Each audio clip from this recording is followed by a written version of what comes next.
So the story kicks off with this regular Japanese guy named Takaroo heading back home after work. He plops down on his couch, totally bored out his mind with the same old routine. He turns on the TV, hoping to switch things up a bit. While he's watching, his glasses suddenly start glowing like crazy, and boom, he gets transported to some weird world. This strange dude greets him with tea, and Takaroo's just standing there like, what the hell is going on? The guy explains he's basically the manager of their solar system. Takaroo watches this guy literally create a tiny planet called Mattius on his finger. The manager tells him that Mattius is a total wasteland where nothing can survive. He drops some water on the mini-planet and says that's basically what Takaroo's going to do when he gets there. Takaroo's freaking out about this random responsibility. Then the manager drops an even bigger bomb. He's going to lose his soul because, surprise, he's already dead. Takaroo feels like he's screwed and has no way out, but the manager says he'll at least give him special powers to help. He gives Takaroo unlimited mana and asks what else he wants. So Takaroo asks for a cute companion. The manager's like, sure, and also gives Takaroo the search ability to find and sell rare stuff. After writing down more powers, the manager tells him he'll have a magic bag with unlimited space, and he'll be able to speak the local language. Out of nowhere, Takaroo starts fading away, and the manager thinks he might have overdone it. Looking at Takaroo's future partner, the manager seems worried but tells him it'll be okay. Takaroo's thinking he's getting scammed big time, but everything goes black as he enters the new world. Soon enough, he wakes up leaning against a tree in this super green forest. When he looks up, there's this massive ring planet in the sky. He gets up and starts looking for people. After walking for a bit, Takaroo finds a village but panics because he's broke. Then he remembers the search ability the manager gave him and tries to use it.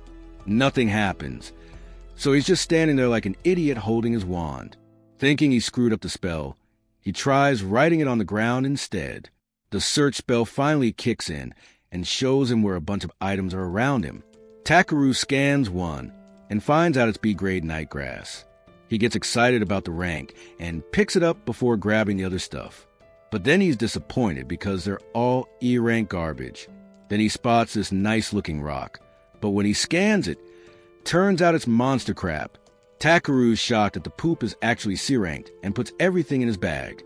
He heads to the village to sell his stuff and finds this yawning guard at the entrance. The guard's surprised by how tall he is and asks if he's a knight.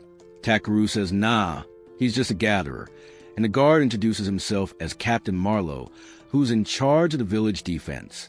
Marlowe opens a door and mentions there's a general store where Takaroo can sell his herbs. When Takaroo walks in, he feels awkward because everyone's staring at him. He goes into the general store and the shopkeeper asks what he needs. Takaroo asks if he can sell the monster poop, and the shopkeeper gets super excited about how good it is. He tells Takaroo it's worth a gold coin, so Takaroo asks if that's enough for an inn. The shopkeeper says 1 gold coin is good for 2 nights at an inn, which costs 500 rays per night. Takaroo can't believe the poop is worth that much and happily takes the deal. The shopkeeper actually rubs a shiny poop on his face and asks if Takaroo's got more stuff. Takaroo hands over all the herbs, and the shopkeeper's impressed with his skills. The shopkeeper's confused why he's selling such rare items at his small shop. Takaroo says he's a traveling merchant, feeling pretty confident about himself. The shopkeeper then offers Takaroo a real job. He needs some rare myethil ore from a mountain to the east, and Takaroo asks for a map. The shopkeeper agrees and pays Takaroo 360,000 raids for everything. Takaroo's eyes practically pop out his head at all that money, but the shopkeeper warns him there are monsters in the mountain. With his cash, Takaroo books a room at the inn to rest. An inn worker comes in with a tub of hot water. She tells him he can wash up with it, and he asks where he can get a proper bath. She says only rich nobles can afford full baths in this world. But Takaroo could also ask a water magician for one. Excited to try his own magic, Takaroo takes the bowl and tips the girl generously.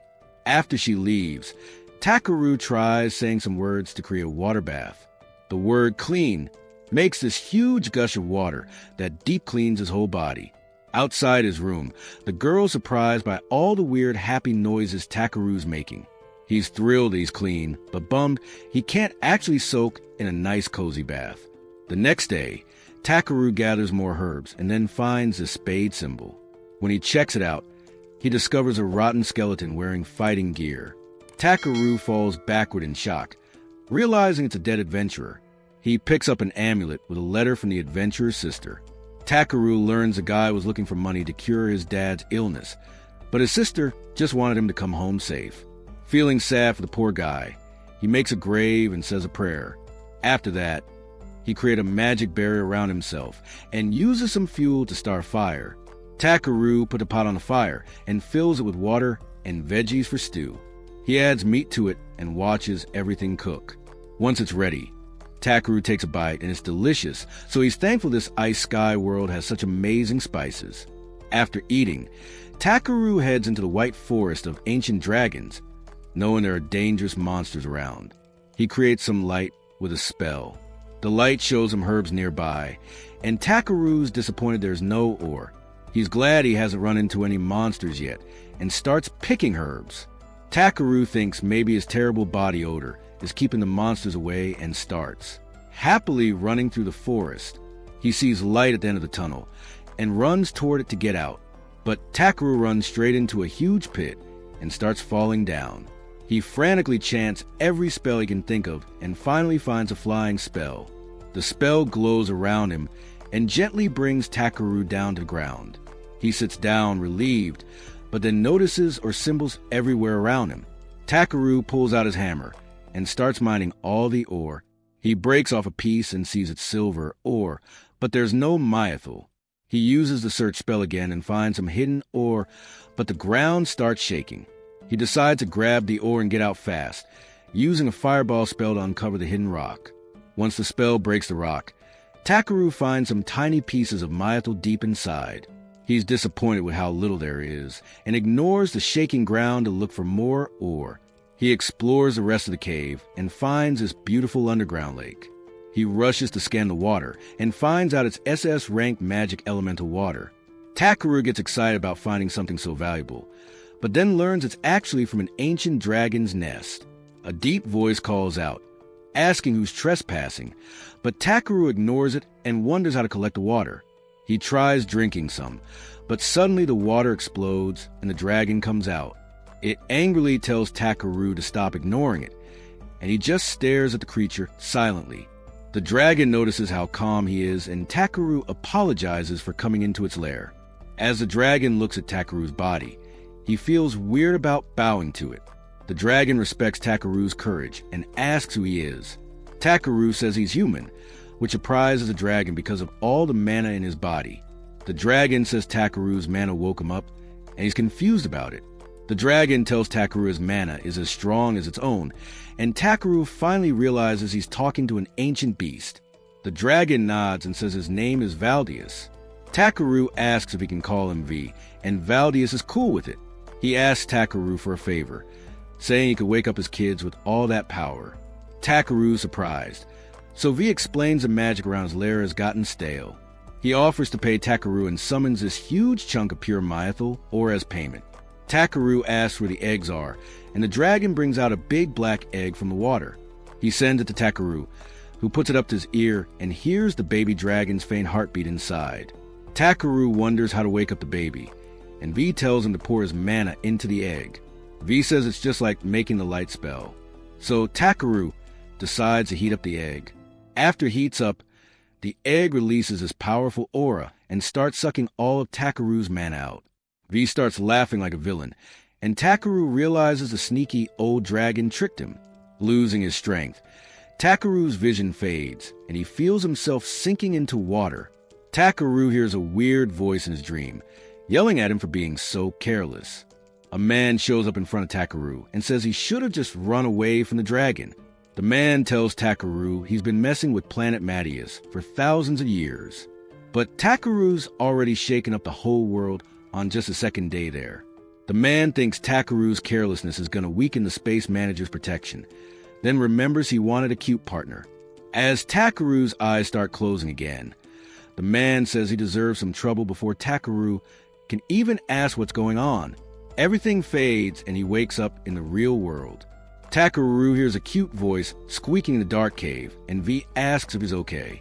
Takaroo thinks V is messing with him using a fake voice, and uses a light spell to catch him, but instead, he finds a baby dragon squeaking at him, and it jumps right on his face.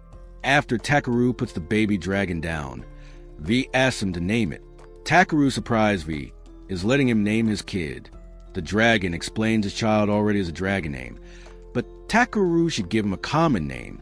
Takaroo gets up and starts thinking hard, and decides to call it B because it's black. Loving his new name, B starts licking Takaroo's face to show he's happy. V calls his kid by his full name, Black Nobi Valdius, and says Takaroo picked a good nickname. Then he lets B travel the world with Takaroo. Takaroo feels the baby join his party, and tells V he should spend time with his newborn baby. He thinks V shouldn't trust a random stranger with his baby, but V trusts Takaroo because he's stronger than him. He shoots a beam at Takaroo's bag before sinking back into the water, as V keeps drooling all over Takaroo's face. V says goodbye before disappearing into the depths. Takaroo's blown away by how surreal this whole thing is, and seriously asks B if he's ready for a gathering journey. B happily agrees, so he washes its stinky body to protect his nose during their adventures. Following some time, Takaroo exits the cave with B, observing B cheerfully buzz around in the forest. Takaroo believes that traveling at night isn't a wise idea.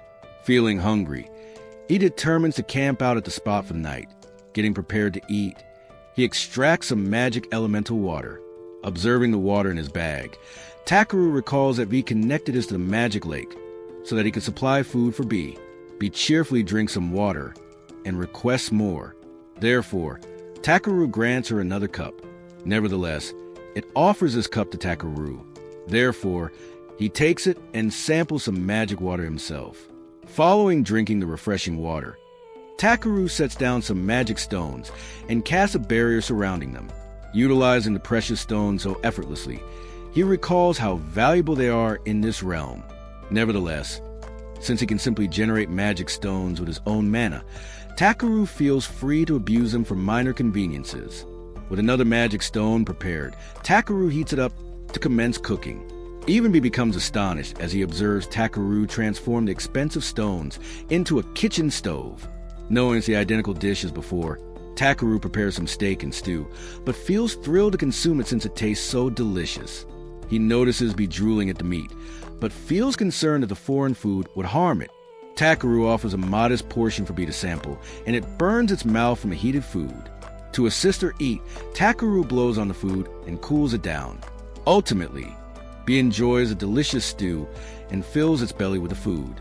Observing the baby dragon lays around, Takaroo ponders why it's not sorrowful about departing its father.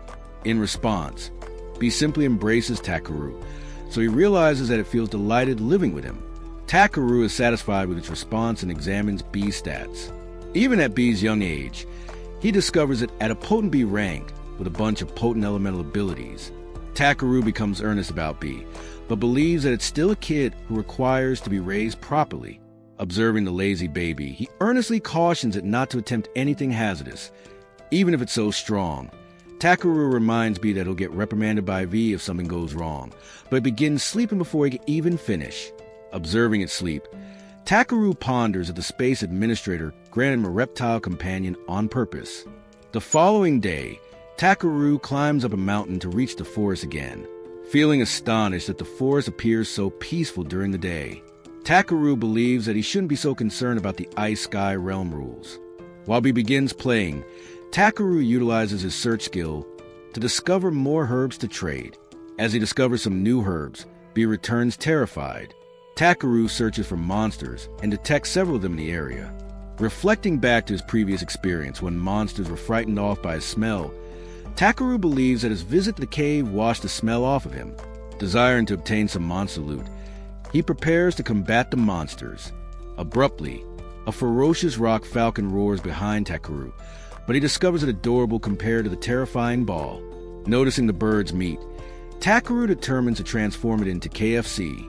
As the bird charges at Takaroo, he generates a shield and prepares some ice needles to attack. With a single attack, Takaroo transforms the bird into a chicken carcass. Subsequently, he turns to observe some serpent wolves surrounding him. As a wolf rushes towards Takaroo, he utilizes a speed enhancement ability and leaps to avoid its attack. Subsequently, he hardens his body with another skill and kicks down at the wolf's skull. Following finishing it off, Takaroo eliminates 2 more wolves, but a sneaky one creeps behind him. Nevertheless, he effortlessly knocks it away before finishing off the remainder of the wolves. Takaroo begins collecting all the monster meat and materials, but notices even more monsters nearby. Not desiring to spend his whole day fighting, Takaroo ponders how to escape, so he grabs him and attempts hard to flap its wings. Takaroo doesn't believe Bee is strong enough to lift him, but it genuinely lifts him to his surprise to assist Bee fly effortlessly. Takaroo reduces his weight with spell, and it shoots through the sky with it. As a lady opens her eyes, Bee takes Takaroo to space, who informs her it's going too elevated. Astonished, the baby dragon drops Takaroo to the earth. He awakens to be licking his countenance and realizes that it genuinely took him out of the forest. Takaroo is stunned by Bee's rapid speed and thanks it for its assistance.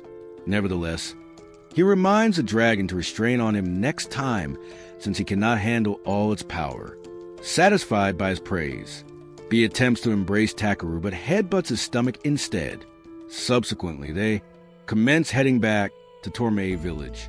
While walking back, Bee notices a peculiar branch in Takaroo's hand. Therefore, he clarifies that it's addressed the Yggdrasil branch. Takaroo discloses that he had this SS rank legendary item from his first day in this realm, but its powers are currently inactive. Bee acknowledges before blowing some smoke on the branch. Takaroo is stunned to observe that Bee's magic breath genuinely woke up the sleeping item. He ponders how to utilize a new staff, believing it would make him appear like a magician instead of a gatherer. Abruptly, they hear a growl in the forest, and Takaroo instructs Bee to stay on alert. As Takaroo ponders if it's another monster, Bee abruptly flies away toward the noise. Takaroo chases after it, hoping the baby stays safe. He discovers Bee circling around a tree and observes a young elf collapsed under it. Takaroo ponders if she got attacked by the growling monster, but the elf's hungry stomach answers his question, stating she hasn't eaten in days. The elf requests some water. He reaches into his bag and obtains some fresh water for her, which she swiftly gulps down. The elf thanks Takaroo for his assistance, but still feels hungry for food. Recalling that he possesses some lunch left, Takaroo grants her a sandwich, and the elf greedily devours it. As the girl commends a heavenly meal, Takaroo is stunned to observe an elf act so unrefined. He reminds the girl that even stale bread would taste delectable to a starving person, and she states that she has regained her will to live, pondering how she ran out of food so swiftly. Takaroo reminds her that the village isn't distant from the forest. Following, she clarifies that she departed in a hurry. Takaroo reprimands her for being so reckless. Feeling humiliated, the girl attempts to clarify, but Takaroo notices her unpleasant smell. He feels disheartened that she smells like excrement instead of flowers, and the elf girl becomes offended by his impolite remark. Following thanking him for his assistance, she rises to depart and sprints through the forest. Once the elf girl departs, Takaroo collects some more materials on his way home. Beyond the forest, V notices something and Takaroo spots a carriage on the road. As the carriage approaches closer, Takaroo notices that a special E-rank unicorn horse is pulling it. The carriage driver, addressed Poron, inquires him what he's doing in the forest alone. Therefore, Takaroo informs him that he's heading to Tormei village. Poron is astonished that he's walking all the way there while his wife and kids observe with curiosity. Noticing the staff in his hands, he inquires Takaroo if he's a magician. He swiftly clarifies that he's merely a gatherer, and Poron feels impressed by his rare job, clarifying that he's also headed to Tormei. Poron offers a ride to Takaroo. He refuses, stating that he's too large to fit in the carriage, and Poron's kids laugh at Takaroo's peculiar appearance. Nevertheless, Palom insists that Takaroo ride with him, so he boards on the back of the carriage. As Takaroo sits in the carriage, he ponders why all the kids in this realm like him so much. Poron teases him for his size, and Takaroo apologizes again for taking up so much space. Poron states he doesn't mind assisting out a fellow Tormei resident in need, and his family agrees, as Takaroo feels astonished by such young kids going on a hazardous trip. Poron's daughter, addressed Yunnan, offers him a gift, accepting the kind gift. He inquires why the family is trusting him so effortlessly. Pollen's son Adreskin informs him that if Takaroo were a bad guy, their magical item would have alerted them. Takaroo notices a little bell with a magic stone and believes that he can generate an item like that as well. Subsequently, he recalls to present himself, and Poron's wife, Eliza, presents herself too. Abruptly, he begins struggling in Takaroo's bags, and the kids notice it. They inquire about the peculiar sound, but Takaroo attempts to conceal it since it's a rare monster. Eliza informs him that it's not very rare for adventurers to possess monster pets, so he permits them to observe it. Once Bee emerges, the kids commence fawning over it. While Poron and his wife are astonished that Takaroo acquired a rare dragon to conceal Bee's true identity as an ancient dragon, Takaroo informs them it's merely a black dragon. They ponder if he's a dragon knight, so Takaroo clarifies that he simply hatched a dragon egg he discovered. While Bee utilizes Takaroos like Play-Doh, Poron is stunned that he can hatch a dragon egg on his own. Takaroo inquires Eliza how rare dragons are, and she clarifies that it's already uncommon to observe a dragon knight. But real dragons are even harder to discover. Reflecting about dragon knights from video games, Takaroo ponders if he can discover one in this realm. Later at night, following they stop for a break, Takaroo utilizes his magic stones to set up a barrier. Poron feels relieved that they won't be disturbed by any monsters, and Takaroo informs him that Bee will be on a watch for anything suspicious. As Baby Bee flies around, the family feels safe with its power on their side. As Eliza prepares to prepare dinner, Takaroo inquires if he can handle the cooking for the night. As he extracts his cooking set from his bag, the kids believe that Takaroo is a real magician. He clarifies that it's merely a bottomless storage bag before commencing to cook. Once the food is done, the family feels thrilled to dig in. Following, Takaroo invites them to commence. The kids begin eating first and immediately fall in love with the food. Poron and Eliza also consume some food, and Eliza commends Takaroo's cooking. Nevertheless, Poron remains silent with his shoulders shaking, so Eliza inquires him if he's okay.